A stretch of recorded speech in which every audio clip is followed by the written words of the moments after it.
True horror stories पेश करते हैं हॉरर कहानियाँ। आज की कहानी है भटकती आत्मा, पुनीता त्यागी की आवाज में। तो चलिए सुनते हैं ये कहानी। दिव्या को बचपन से ही हॉरर स्टोरीज पढ़ने का, हॉरर मूवीज देखने का और भूतों की बातें करने का बहुत शौक था। उसका पूरा दिन भूतों की बातें करने में ही निकल जाता था। जब वो स्कूल में थी तभी से बोलती थी कि वो स्कूल की पढ़ाई खत्म करके एक बार भूतों पर रिसर्च जरूर करेगी। एक दिन वो कॉलेज में अपनी फ्रेंड्स के साथ बैठकर भूतों के बारे में बात कर रही थी। तभी उसका दोस्त करण बोला, दिव्या तू इन सब के बारे में ज़्यादा बात मत किया कर। अभी तुझे ये सब मस्ती मजाक लग रहा है, किसी दिन कुछ उल्टा सीधा हो गया ना तो प्रॉब्लम हो जाएगी। करण की बात सुनकर दिव्या बोली, ओहो कम ऑन करण, बचपन से ही मुझे इन सब का कितना शौक है, तू तो जानता ही है। और फिर मुझे डर वर नहीं लगता, तू फालतू में ही डरता है, कुछ भी नहीं होगा। करण परेशान होता हुआ बोला, दिव्या आई केयर फॉर यू। तुझे ये सब मजाक लगता है बट मुझे तेरी बहुत चिंता होती है। पूरा दिन तेरे सर पर इन सब का ही भूत चढ़ा रहता है। छोड़ दे इन सब का पीछा प्लीज। करण दिव्या का बचपन का दोस्त था और वो बचपन से ही दिव्या से प्यार करता था, इसीलिए उसे हमेशा उसकी चिंता होती रहती थी। करण उसे बहुत समझाता था लेकिन दिव्या नहीं मानती थी। करण को परेशान होते देख दिव्या बोली, करण आई नो तुझे मेरी बहुत फिक्र है। आई नो तू नहीं चाहता कि मेरे साथ कुछ भी गलत हो, बट ट्रस्ट मी, एक बार मेरी रिसर्च खत्म हो जाए तो मैं इन सब का पीछा छोड़ दूंगी और फिर कभी इन सब के बारे में बात नहीं करूंगी।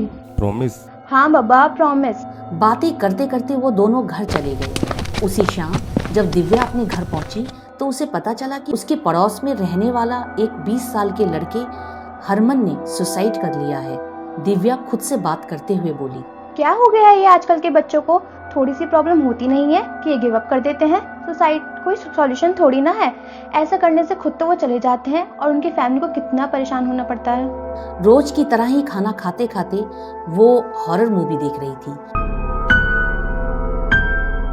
तभी अचानक से उसके कमरे की लाइट चली गई। दिव्या ने इस बात को ज्यादा इम्पोर्टेंस नहीं दी और अंधेरे में ही अपनी मूवी देखते हुए बोली, वाह अब आएगा मूवी देखने का मजा। इतना बोलकर वो मूवी देखने लगी। तभी अचानक उसे किसी लड़के के हंसने की आवाजें आने लगी।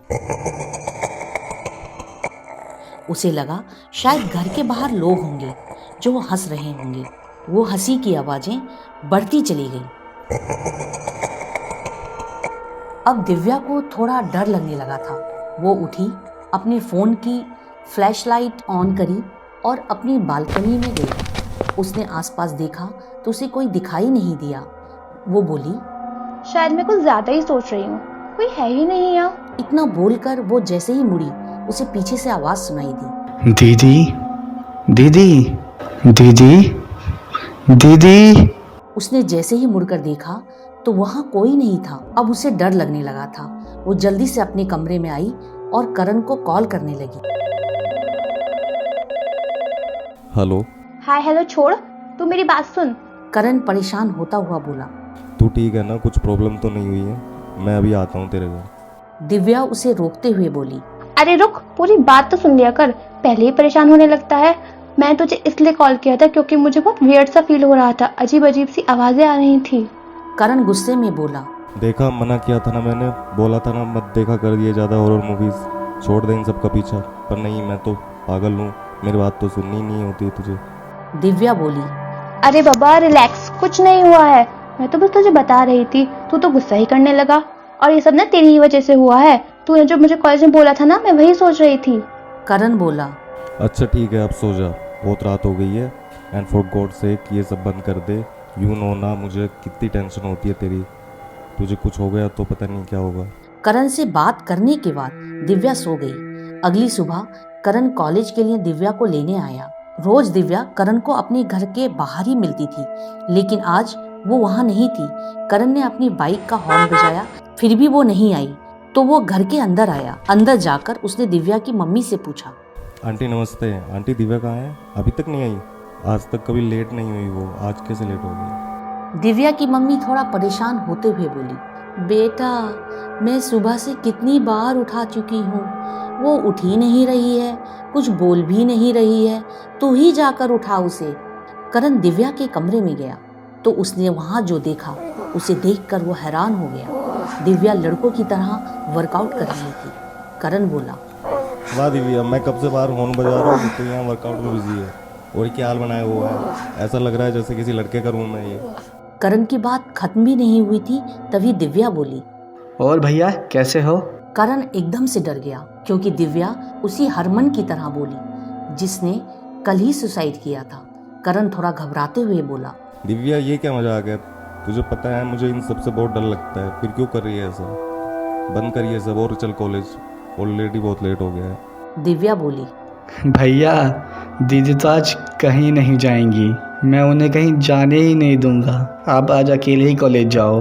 दिव्या की मम्मी को पता चल गया था कि हरमन की आत्मा दिव्या के अंदर आ गई है। उन्होंने करण से बोला, बेटा तू बस थोड़ी देर इससे बातों में लगा कर रख, मैं अभी गंगा जल लेकर आती हूँ। करण ने दिव्या को बातों में उलझा कर रखा और दिव्या की मम्मी गंगा जल लेकर आ गई। उन्होंने जैसे ही गंगा जल छिड़कने के लिए हाथ आगे बढ़ाया तभी हरमन चीखने लगा, नहीं नहीं आंटी, ऐसा मत करना, आपने ऐसा कुछ किया तो मैं दीदी को मार दूंगा। रखो इसे अलग, रखो इसे अलग। बोलते बोलते हरमन ने दिव्या की गर्दन बुरी तरह से जकड़ ली थी। दिव्या दर्द से कराह रही थी और बोल रही थी, मम्मी, करण प्लीज मुझे बचा लो, ये मुझे मार देगा। करण और दिव्या की मम्मी बहुत परेशान हो गई थी। उन्हें समझ नहीं आ रहा था कि वो क्या करें। वो दोनों दिव्या को ऐसे दर्द में देख नहीं पा रहे थे। तभी करण ने जल्दी से वो गंगा जल दिव्या के ऊपर छिड़क दिया। गंगा जल के असर से हरमन ने दिव्या को छोड़ दिया।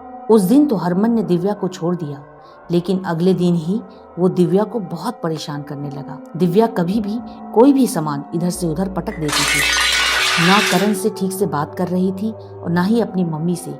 एक रात दिव्या ने करण को कॉल किया और बोली, करण प्लीज मुझे बचा ले, वो मुझे मार देगा। आई प्रॉमिस, मैं तेरी सारी बातें मानूंगी, कभी भूत के बारे में बात नहीं करूंगी, पर प्लीज मुझे बचा ले।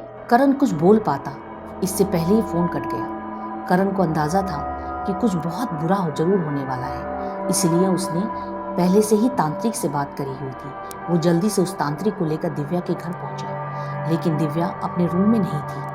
उसने इधर उधर देखा तो उसे नजर आया है कि बिल्कुल अंधेरे में सामने वाले घर की छत की रेलिंग पर कोई खड़ा है। उसे ये समझने में बिल्कुल टाइम नहीं लगा कि वो दिव्या ही है। वो भागकर उसके घर की छत पर गया और दिव्या को नीचे लाने के लिए बोलने लगा, लेकिन वो नहीं आई। इतना शोर सुनकर आसपास के लोग भी वहां इकट्ठा हो गए थे। बहुत मुश्किल से कुछ लोगों ने मिलकर दिव्या को नीचे उतारा, लेकिन दिव्या के शरीर को हरमन की आत्मा ने बुरी तरह से जकड़ा हुआ था। तब वहां मौजूद तांत्रिक बोला, छोड़ दे इस लड़की को, क्या बिगाड़ा है इसने तेरा? क्यों इसके शरीर को नहीं छोड़ रहा है तू? तांत्रिक की बात सुनकर हरमन बोला, नहीं, मैं नहीं जाऊंगा, मैं दीदी का शरीर नहीं छोड़ूंगा। मुझे अभी नहीं मरना था, मैं बस अपने दोस्तों को डरा रहा था। वो चाकू सच में मेरी नस पर चल गया। मैं अब नहीं जाऊंगा, नहीं जाऊंगा मैं। तांत्रिक मंत्र पढ़े जा रहा था, लेकिन हरमन की आत्मा दिव्या का शरीर छोड़ने का नाम ही नहीं ले रही थी। तभी तांत्रिक ने जोर जोर से मंत्र पढ़ने शुरू किए और गंगा जल छिड़का।